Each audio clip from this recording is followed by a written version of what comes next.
In a world that communicates through silent, glowing screens, have you ever stopped to remember the weight of a letter in your hand? What happens to the messengers when the messages no longer need to be carried?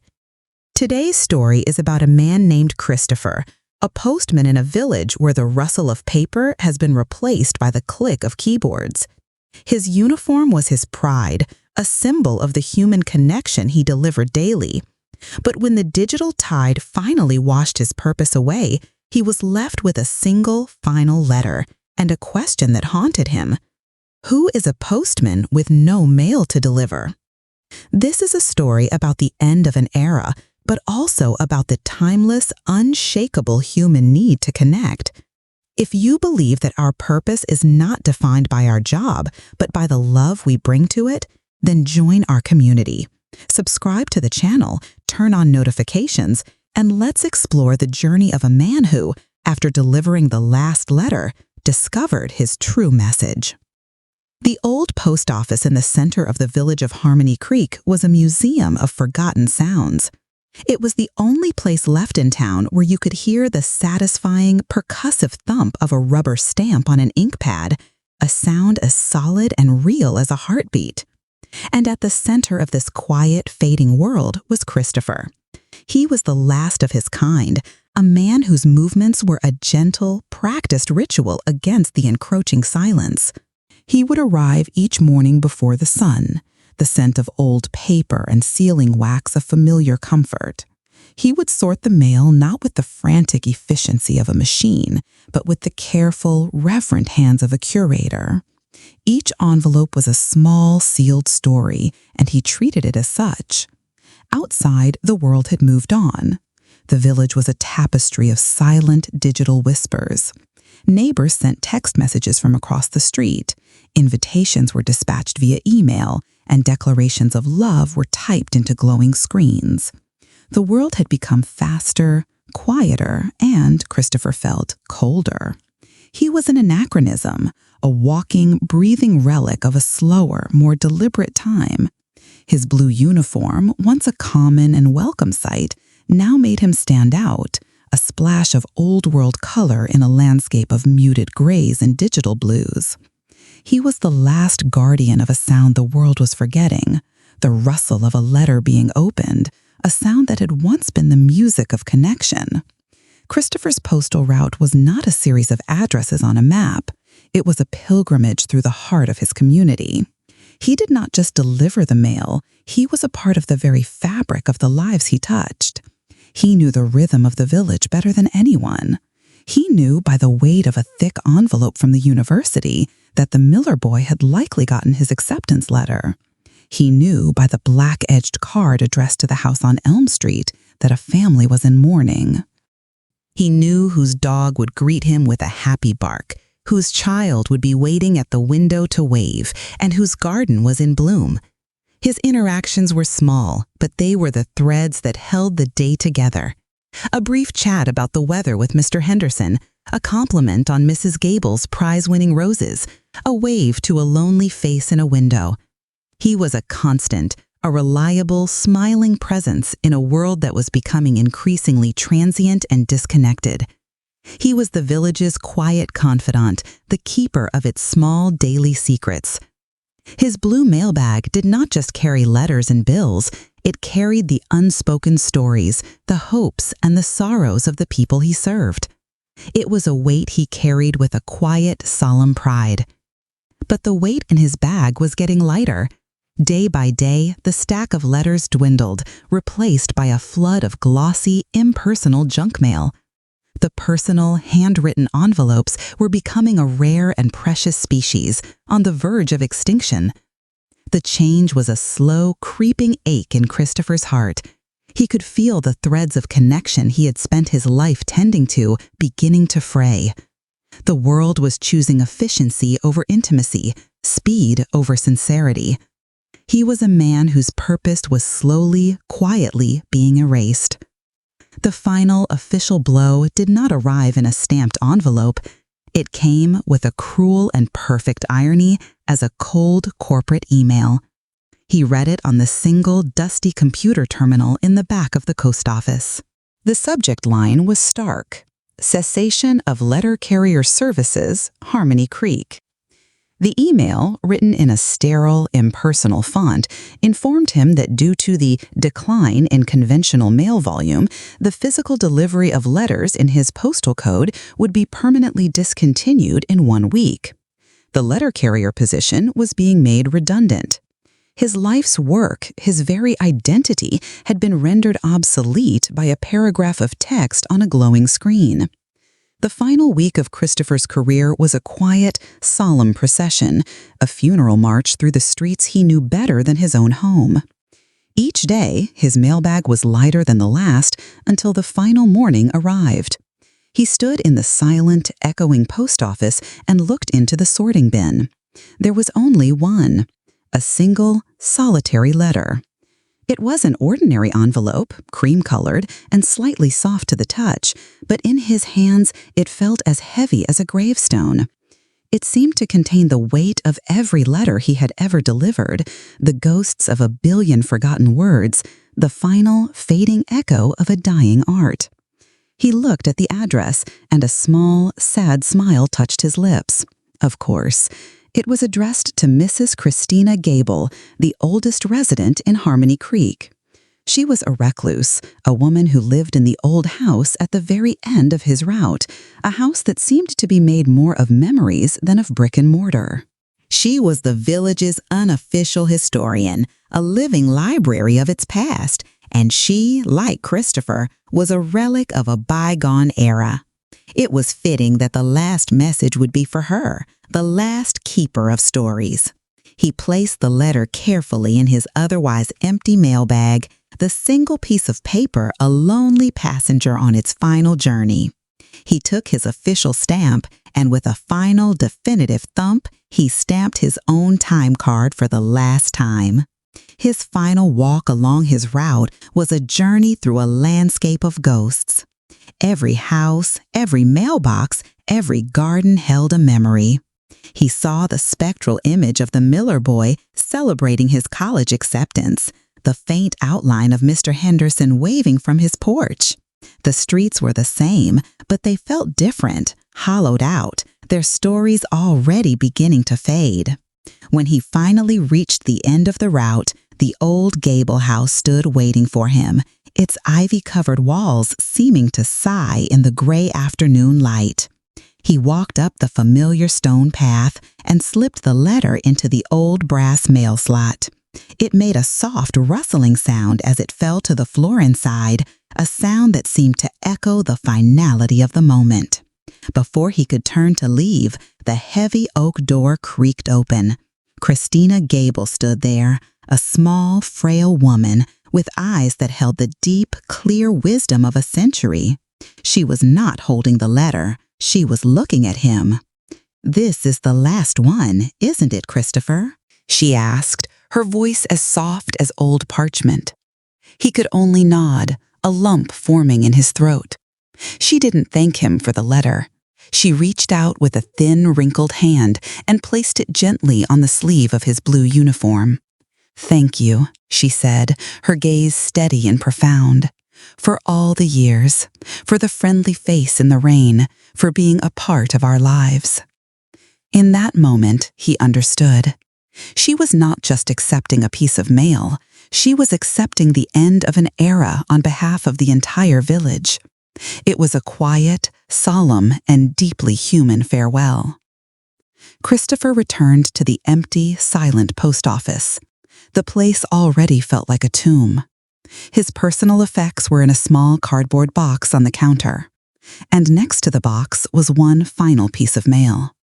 It was a crisp, white, windowed envelope from the corporate headquarters. It had not been delivered by a postman. It had been delivered by a courier, a faceless employee of a different, more efficient world. He opened it. Inside was a single, laser-printed page. It was his official letter of termination. It began with a cold, impersonal salutation, "Dear employee." It thanked him for his years of dedicated service and outlined the details of his final paycheck. He stared at the page, at the perfectly formed, soulless letters. The irony was a physical, crushing weight. The man who had dedicated his life to the personal, human act of delivering messages, who knew the stories behind every door in the village, was being dismissed by a form letter, a piece of text written by no one and addressed to everyone. His years of smiling through rain and snow, of being a quiet pillar of his community, had been reduced to a digital signature at the bottom of a page. He took off his blue uniform for the last time, folded it neatly, and placed it on the counter. He walked out of the post office, leaving the door unlocked behind him. There was nothing left to protect. The next morning, for the first time in 30 years, Christopher did not put on his blue uniform. He stood before his closet, a man adrift, and chose the clothes of a stranger, a simple pair of trousers and a plain shirt. When he walked outside, the familiar streets of Harmony Creek felt alien, the landscape of a foreign country. The route he had walked with such purpose for decades was now just a collection of sidewalks and buildings, their meaning and connection to him severed. The houses were no longer the homes of the Millers or the Hendersons. They were just structures of wood and brick. The people he passed on the street, people who had always greeted him with a familiar nod and a smile, now looked at him with a flicker of confusion, their eyes searching for the uniform that had defined him. Without it, he was just another anonymous old man. He was a ghost in his own village, haunting the edges of a life that was no longer his. He saw the new, electric delivery van from a massive online retailer hum silently down the street, its driver a young man who never left the vehicle, simply rolling down the window to scan a package before placing it on the doorstep. There were no friendly waves, no chats about the weather. It was a transaction of cold, silent efficiency. Christopher felt a pang of something that was not jealousy, but a profound, aching sense of loss. He was not just mourning his job. He was mourning the death of a certain kind of human connection, a connection he had been the last living vessel for. His daily walks became a form of self-torture. He found himself unconsciously following the path of his old route, his body remembering a purpose his mind knew was gone. The most painful part of this new, aimless existence was the sight of the mailboxes. They stood at the end of each driveway, silent, hollow monuments to a forgotten era. For 30 years, they had been the focal point of his day, the place of exchange, the small metal altars where he made his daily offering of connection. He had known the unique sound of each one opening and closing, the rusty squeak of the Gables box, the solid, satisfying clunk of the one at the mayor's house. Now they were just empty metal boxes, their flags permanently down. They were tombs, filled with the ghosts of letters that would never arrive. He saw them filling with cobwebs, their paint beginning to peel from neglect. He felt an absurd, irrational urge to go to each one, to open it, to check if perhaps, by some miracle, a letter had appeared. But there was nothing. The silence of the mailboxes was the loudest sound in his new, quiet life. Each one was a small, daily reminder of his own obsolescence, a testament to the fact that the world had found a way to communicate that no longer required a man with a steady pace and a friendly smile. Driven by a desperate, lonely need to feel a part of the world again, Christopher went to the public library, not to the dusty shelves he loved, but to the row of glowing computer terminals. He sat down, the chair cold and unwelcoming, and stared at the screen. It was the face of the world that had replaced him. He watched a young woman next to him, her fingers flying across a keyboard, a small, happy smile on her face as she messaged a friend on the other side of the world. He saw the appeal, the speed, the effortless connection across vast distances. He tried to emulate it. He created an email account, the process feeling clumsy and alien. He sent a message to his sister, who lived in another state. "Hello," he typed, the single word feeling stark and empty on the bright white screen. The reply came almost instantly, a single abbreviated line. "Hi, great to hear from you," smiley face. The string of characters, the strange smiling face made of punctuation. It felt like a foreign language, a code he could not decipher. There was no warmth in it, none of the familiar comfort of his sister's looping left-slanted handwriting.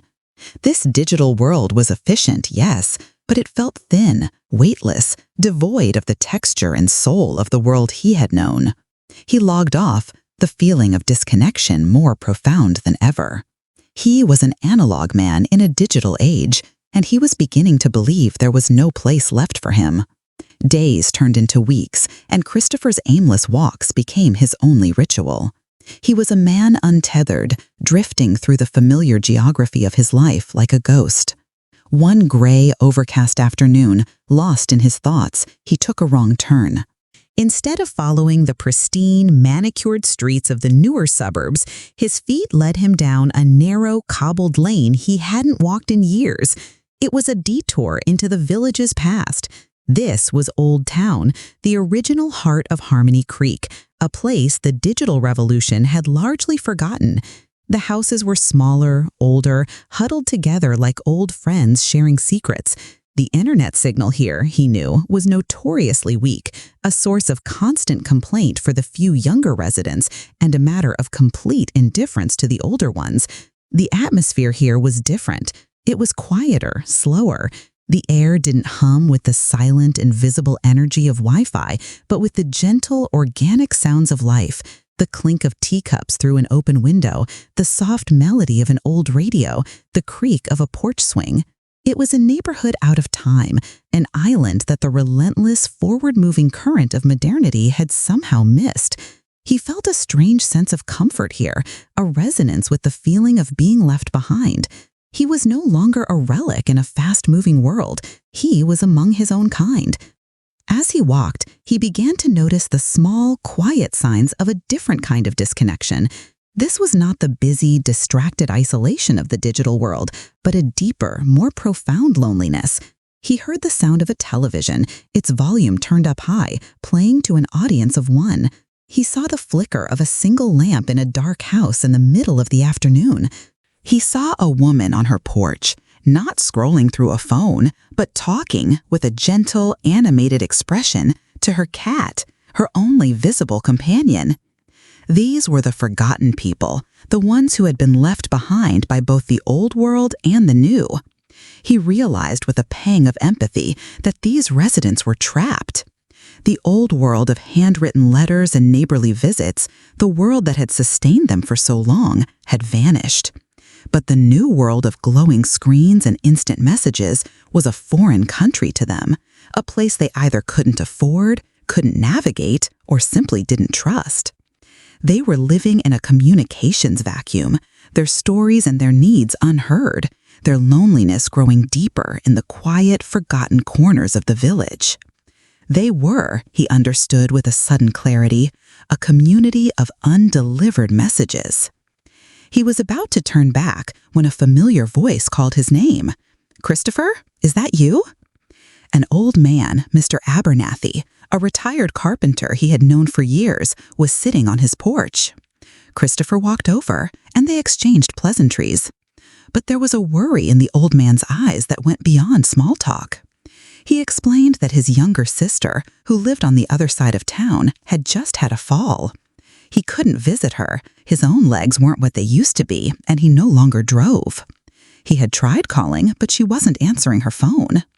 "I know it's not your job anymore, Christopher," Mr. Abernathy said, his voice hesitant.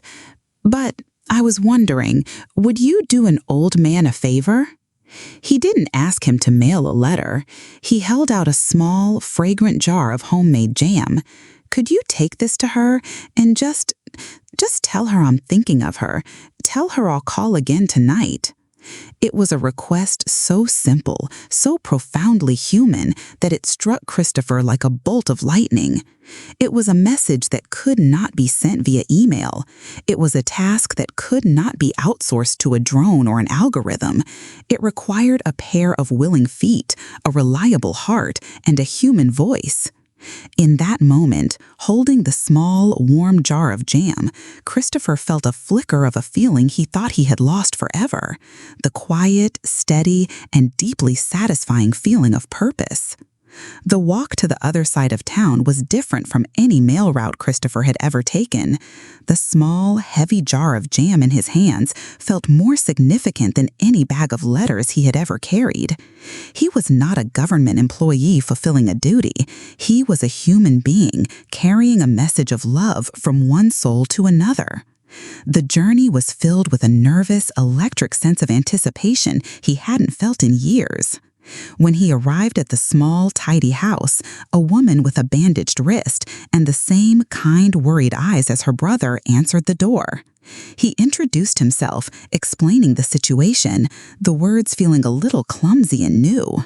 "Your brother, Arthur, asked me to bring you this," he said, holding out the jam, "and to tell you that he's thinking of you." The woman's face, etched with pain and worry, dissolved into a look of profound, tearful gratitude. "Oh, thank you," she whispered, taking the jar as if it were a precious jewel. "I haven't been answering the phone. I didn't want him to worry." She invited him in for a cup of tea, and for the first time in what felt like a lifetime, Christopher sat at a kitchen table and had a real conversation. He listened to her story, her fears, her simple human need for connection. When he left an hour later, the feeling in his heart was a warm, powerful glow. It was the feeling of a circuit being reconnected, of a current of humanity flowing once more. The spark he had felt in Mr. Abernathy's request had been fanned into a small, steady flame. Word of Christopher's delivery spread through the quiet, forgotten corners of Old Town with the speed of a whispered secret. It was a story told over garden fences, in the aisles of the small corner store, and on front porches in the fading afternoon light. He didn't seek it out, but suddenly he was in demand. Mrs. Gable, Christina, called him, her voice frail on the phone. She had written a long, detailed letter about the town's history for her grandson in another state, but her hands were too arthritic to type it into an email. "Could you read it to him for me over the phone, Christopher?" she asked. "So he can hear it in a real voice?" He did. The requests became his new, unwritten route. He was no longer a postman of paper. He was a postman of people, a living, breathing network of human connection. He became a courier of stories, carrying verbal messages from a housebound mother to her daughter across town. He became a bearer of memories, describing the changing seasons in the village square to a man whose eyesight was failing. He became a deliverer of apologies, a facilitator of reconciliations, a carrier of small, important kindnesses. He was a low-tech, high-touch solution to a problem the digital world, in its relentless pursuit of progress, had forgotten even existed. He was weaving the social fabric of his community back together, one small, human-powered thread at a time. His new role, organic and unplanned, soon evolved beyond the mere delivery of messages. He discovered that the needs of his new clients were often deeper and more practical than words alone could solve. He would arrive to deliver a message and find that the real unspoken message was a cry for help. A dripping faucet that a lonely widow couldn't fix. A grocery list from an elderly man who was afraid to go out in the icy weather. A heavy box in the attic that needed to be brought down. His purpose began to expand. He was not just a messenger, he was a helping hand. He would deliver a story and then stay to help fix a loose floorboard. He would read a newspaper aloud and then share a cup of tea and an hour of his time, an antidote to a long, lonely afternoon. He carried a small toolkit in his new satchel, alongside a thermos of hot coffee and a book of poetry. He was delivering not just words, not just actions, but the most precious and sought-after commodity in the modern world, care. The uniform was gone, the government paycheck was a distant memory, but Christopher had never felt more like a postman in his entire life. One bright, crisp autumn morning, Christopher found himself walking his old postal route, but this time he saw it with new eyes. He was not a man racing against a schedule, his vision narrowed to the addresses and mail slots. He was a man walking with a purpose that was entirely his own. The houses were not just delivery points. They were the homes of people he was beginning to know in a new and deeper way. He no longer felt like a ghost in his own village. He would stop to chat with Mr. Henderson, not just about the weather, but about the son he was worried about in the city.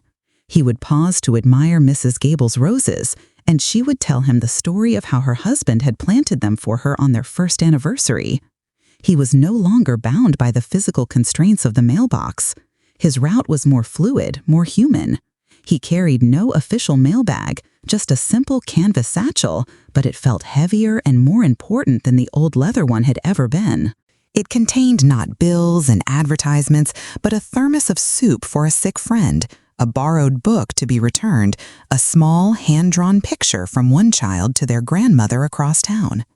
He was more connected to his community now as a volunteer, a friend, a neighbor, than he had ever been as an employee.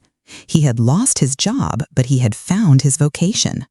A few weeks after he had begun his new unofficial route, he received a message. It was a note left for him at the local bakery, a place that had become one of his informal message drop locations. The note was from Christina Gable, the recipient of his last official letter.